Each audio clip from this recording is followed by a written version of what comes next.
Friends, enemies, assorted potted plants.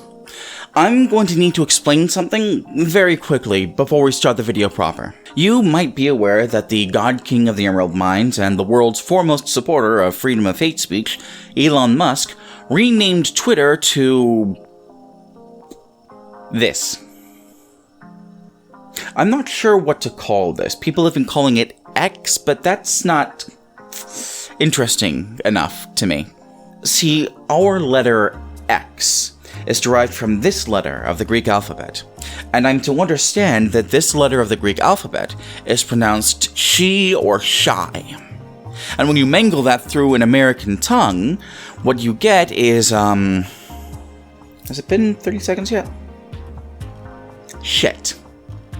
I'm going to start calling this website shit, and these shits, because that's how you pronounce it in Greek. Having said all that, I now feel compelled to explain something else, especially to the one Greek major I know watches these videos. I know this isn't pronounced shy. It's pronounced Kai. I went through the trouble of looking it up. Wikipedia, incidentally, has a very helpful pronunciation guide. Kai. But I am going to continue to call Twitter shit and tweets shits because it expresses a genuinely held belief that I have, that Twitter is circling the drain. The toilet drain. To put it as plainly as possible, I do not believe what I just said about the Greek alphabet. It's wrong. But I am supporting that anyways because I believe it is politically advantageous for me to do so. There's a phrase used to describe this kind of behavior. It's called buying in. You see this all the time. You see it in politics, you see it in drama, you see it in conspiracy theories. And there's a really easy way to suss it out.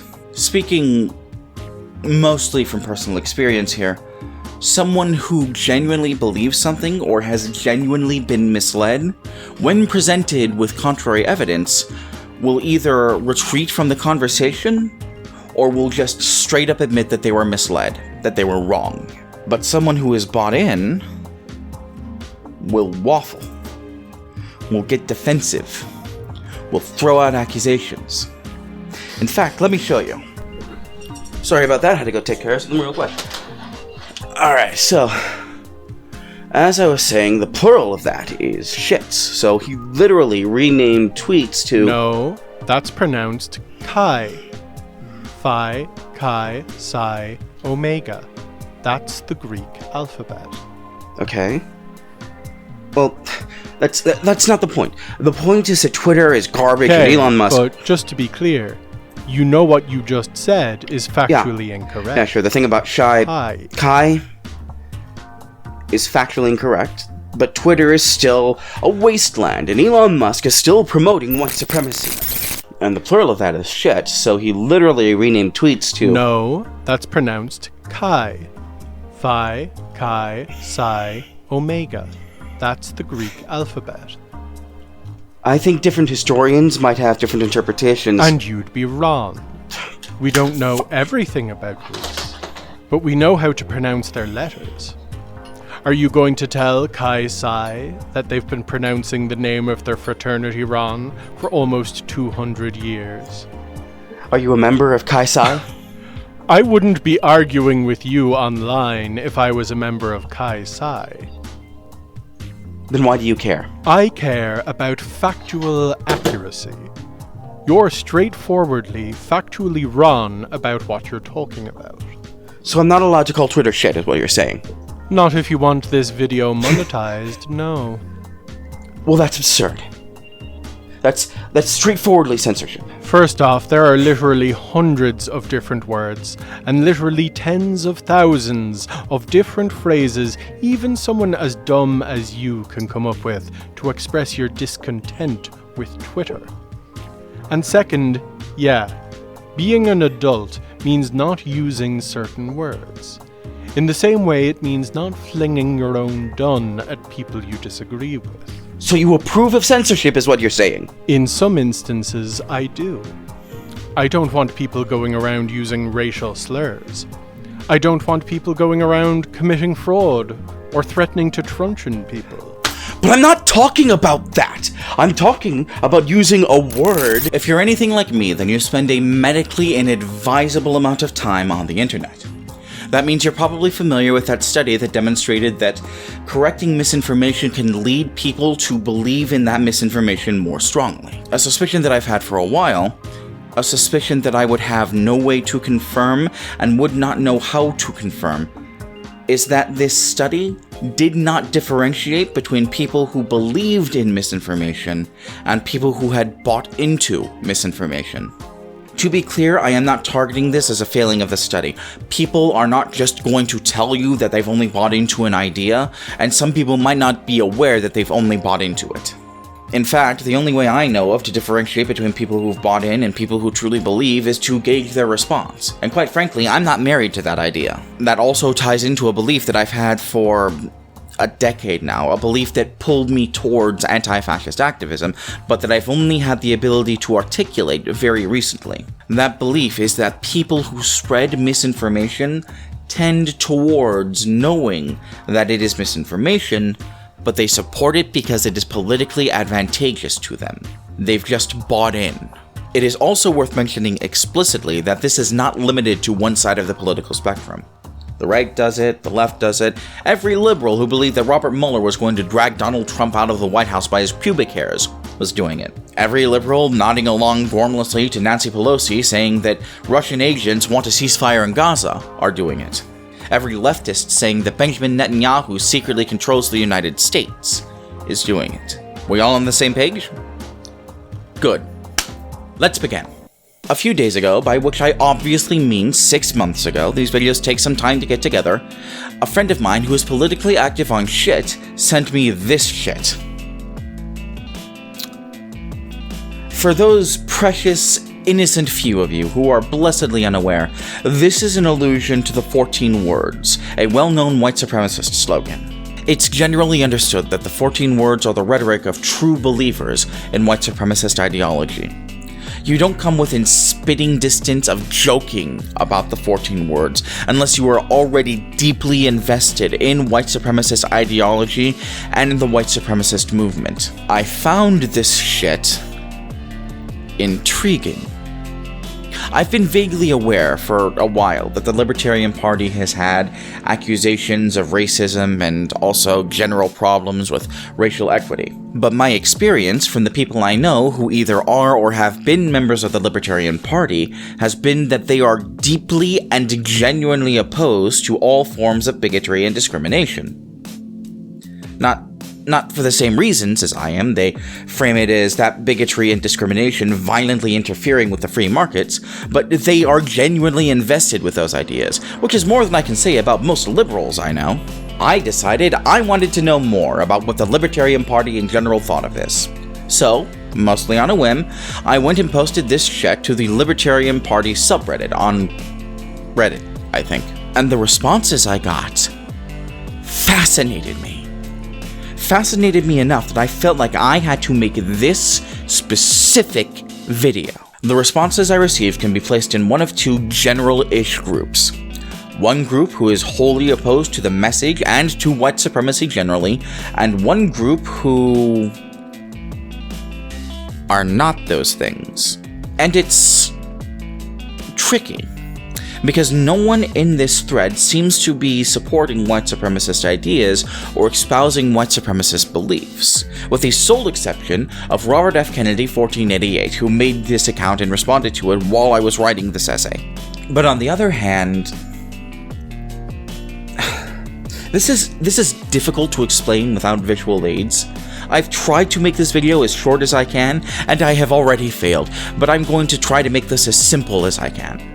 Bear with me, please. Comments opposed to the white supremacist rhetoric demonstrated a clear understanding of it, gave a clear opposition to it, and gave clear rationales as to what specifically they opposed. They made clear, direct statements and pointed to specific actions and specific policies. Comments that were not opposed to white supremacist rhetoric waffled, got defensive, started throwing out accusations. More than one person in the thread accused me of being the real racist, which is more a Reddit thing than it is a libertarian thing, but it's still funny. So you have one group here making clear, definitive statements, both of ideology and intent, showing they understand the problem, showing that they've done the homework.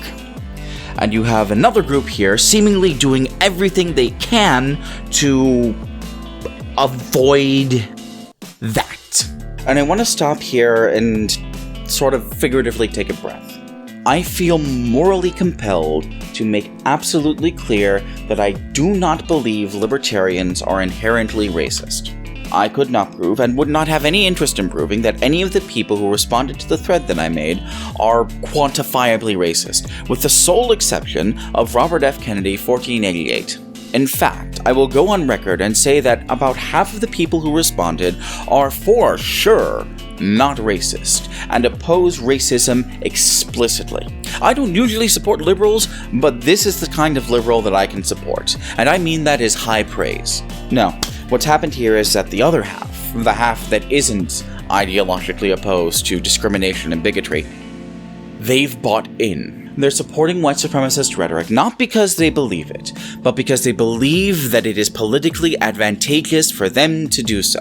I am, frankly, not interested in trying to explain why half the people in this subreddit think that supporting white supremacy might be advantageous to them. I have said this in another video, if I may paraphrase.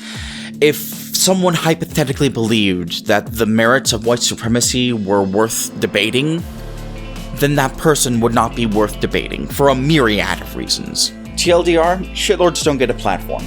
No, the intriguing thing, the fascinating thing, is the disparity and what it demonstrates. The crystal clear black and white, so obvious that a child could understand it. Disparity. Any person acting with good conscience and moral clarity can look at this and see who is and is not acting in bad faith. The only way it could be more clear is if someone smarter than me spent half the video contriving and then deconstructing an incredibly clear-cut example of buying into something really, really dumb. And the weird thing, the genuinely distressing thing, is that the people acting in bad faith are the ones winning. According to the people who responded in the thread, the Libertarian Party has been taken over by a pack called the Mises Caucus. And the first thing that the Mises Caucus did when they took over was remove a sentence from the anti-racism plank. That sentence that they removed as their first order of business: we condemn bigotry as irrational and repugnant.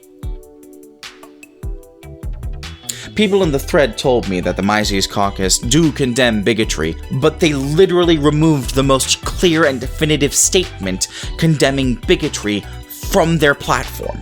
And this isn't just happening in the Libertarian Party. It's happening in the Republican Party with their support of fascist despots like Greg Abbott and Ron DeSantis. It's happening in the Democratic Party with their broad condemnation of BLM and various trans movements as being too extreme. And in their unwavering support for Israel, even in the face of unquestionable evidence of crimes against humanity and crimes against the peace. Hell, the uncritical support for Israel even extends to the DSA through the North Star Caucus. Expect a video on that soon. And we do need to push back against this.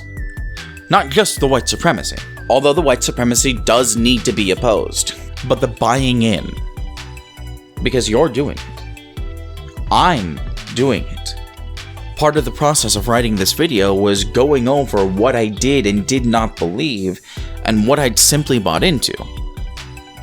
And I bought into a lot. Part of that is because I'm an incorrigible liar. Hi, I'm Ron. I brag about how good I am at lying. A lot. I'm the guy who says, if we defeat the fascists, it will not be because we have merely told them the truth. The fascists don't care about the truth. If we defeat the fascists, it will be because we have become better liars than them. That's me. I'm not sorry. But when you really dig deep, when you really look into how much of conventional politics is just buying into half measures or quarter measures, and then defending the painful compromises that go along with those half measures or quarter measures, it reorients how you think about politics. I believe that people need to start reckoning with why they're involved in politics. They need to ask, we need to ask, what we want and why we want those things. More than that, we need to start reckoning with who we support and why. Do you support the people you support? Do you watch the people you watch on YouTube or Twitch? Do you vote for the people that you vote for because they do things worth supporting? Or do you do it because those people have convinced you that the only way to keep worse things from happening is to support them? I know that most people have stopped supporting the things that they want, the things that they believe in, the things that will make their lives better, because the people in power have convinced them that the best of all possible worlds is for things to stay the way they are right now. And I hate that. I'm not opposed to compromise, when compromise is done in good faith. Compromise isn't just two groups of people bashing out some sort of agreement. In its best form, it's two groups of people doing their best to help each other. Sometimes a person or a group of people can't see a solution to a problem because they're too invested in a small part of that problem or too invested in the process of that problem. And someone from the outside can look at that problem and say, hey, here's a really easy solution you should try. That's great. That's beautiful. But that's not what's happening here.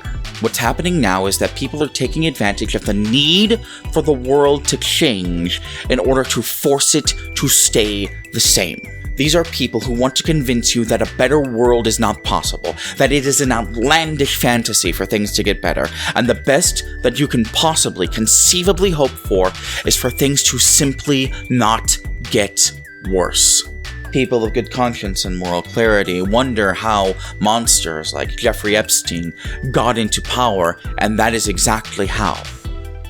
They convinced the people around them that a better world isn't possible, and that they need to keep things exactly the way that they are. And I don't use Jeffrey Epstein as an example lightly. There are people like him all over politics doing the same thing that he does, but worse. Dennis Hastert, Thomas Papriki, Jim Jordan, Matt Gaetz, Donald Trump. And that sort of person is only one kind of political vulture. The worst kind of political vulture, to be sure, but only one. The white supremacists are another kind of vulture, and they are circling over the Libertarian Party and the Democratic Party and the Republican Party right now. Normally, I would have the last word. I would try to explain the bottom of the thing, but there's a comment on this thread that explained everything better than I even possibly could. So, I'm just going to read that verbatim. There is a historical context to the Mises Caucus idiocy. The short version is that the stupid shit they say isn't about being racist. It's about appealing to racists. It's an attempt to increase their electoral voting power. In the early 1990s, a prominent libertarian decided that libertarianism could never attract enough class normies to make a difference in elections, because those normies were too invested in the system to want anything to change. So, after seeing how many votes David Duke got in Louisiana, he decided to craft a version of libertarianism that would appeal to disreputable people, and specifically racists. These morons have been trying it for 30 years, and they still haven't figured out that they repel more people than they attract. They don't actually want white supremacist types of white nationalists. They don't want whites in power, others are subjugated kind of racists, because that would be too much of an explicit violation of libertarian principles. Rather, they want the kind of white nationalist that wants a whites-only homeland. They invented libertarian justifications for immigration restrictions in order to facilitate that appeal. They were a dying breed until Trump started kicking up shit in 2015. Unfortunately, around 2020, they took control of a couple of state parties, and in 2022, they got control of the National Party. So all their stupidity is coming out from official Libertarian Party accounts. I don't know if it's better or worse that only half of the people who responded to that thread have bought into white supremacist rhetoric. But either way, it is encouraging, it is hopeful that there are so many people pushing back against it. Because that means that there are still people who believe that a better world is possible.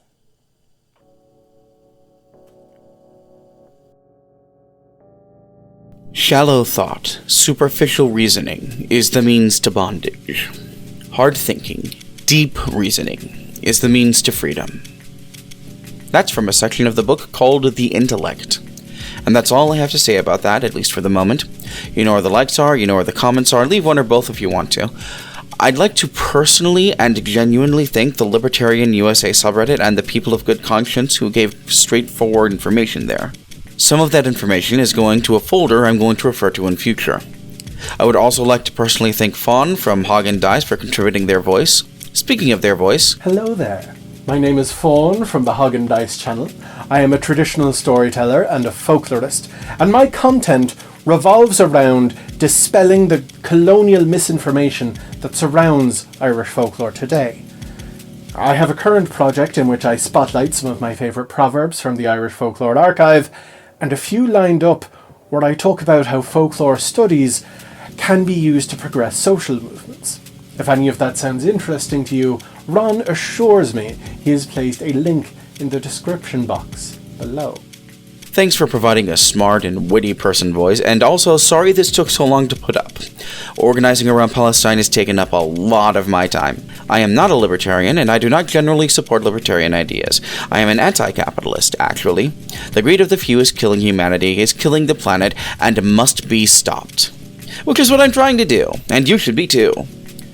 That's not going to be the next video. I'm not sure what the next video is going to be. No, wait. I already said it's going to be the one about the North Star Caucus, didn't I? Yeah. Until then, go out, do something important, and take care of yourselves, alright?